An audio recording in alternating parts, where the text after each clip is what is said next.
Hi everyone, welcome to the Highlights from Ukraine podcast, your daily audio summary of the latest news reported in the Ukrainian media. We would really appreciate if you could recommend us to your friends and family, as well as share information on social media. This way more people would learn about the podcast and truth about Russia's invasion of Ukraine.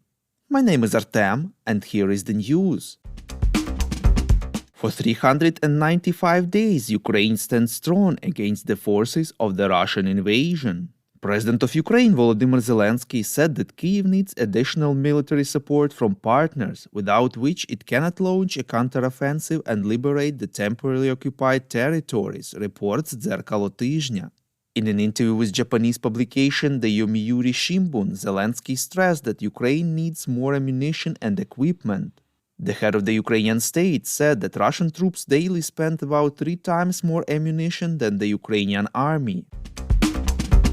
According to British intelligence, the offensive of Russian troops in the city of Bakhmut in Donetsk region has largely stalled, reports Interfax Ukraine.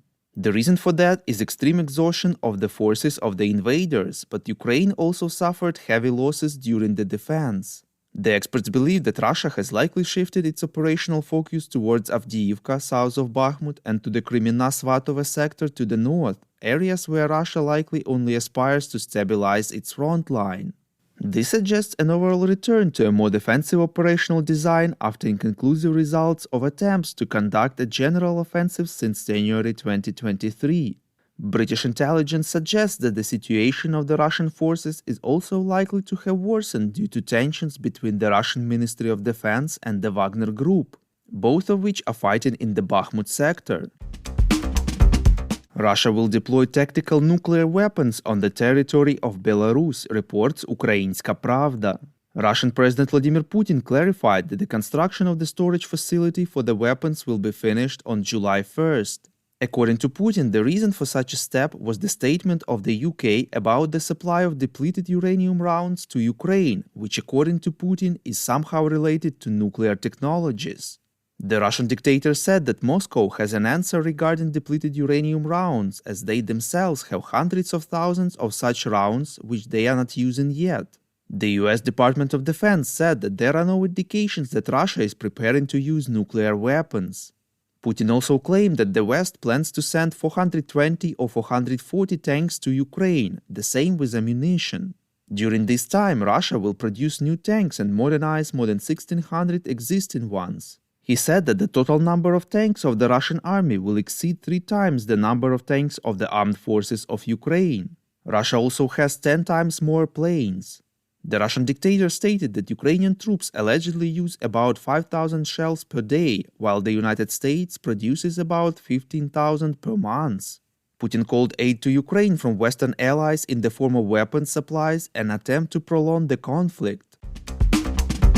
Member of the Council of Ministers of Poland, Michał Dworczyk, confirmed the death of a citizen of Poland who fought in the ranks of the armed forces of Ukraine against the Russian invaders, reports Nowinarnia. Polish journalist Mateusz Laczowski said the deceased commanded a platoon in the International Legion and his name was Michał. He did not give his last name but informed that he enlisted in Ukraine's army last April. His contract was to end in a month and he wanted to return to his homeland and serve again in the Polish army. According to the media, the serviceman was already wounded a few months ago, but he returned to the front before Christmas. President of Ukraine Volodymyr Zelensky then awarded him with the Order for Courage.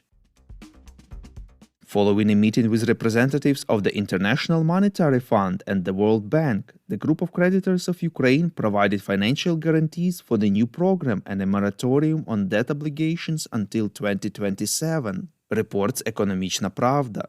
During the meeting, IMF representatives provided a description of the economic and financial situation in the country, their assessment of Ukraine's economic prospects and financing deficit in 2023-2027, as well as analysis of debt sustainability.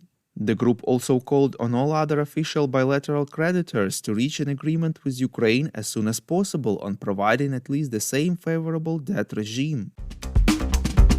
The Highlights from Ukraine is an uncommercial initiative of just 2 people, and we need your help to grow. Share information about the podcast, rate us in the app, subscribe to our Patreon. With your support, we are getting better. We call on you to demand from governments of your countries to impose the toughest sanctions possible on Russia and its citizens to stop their invasion of Ukraine.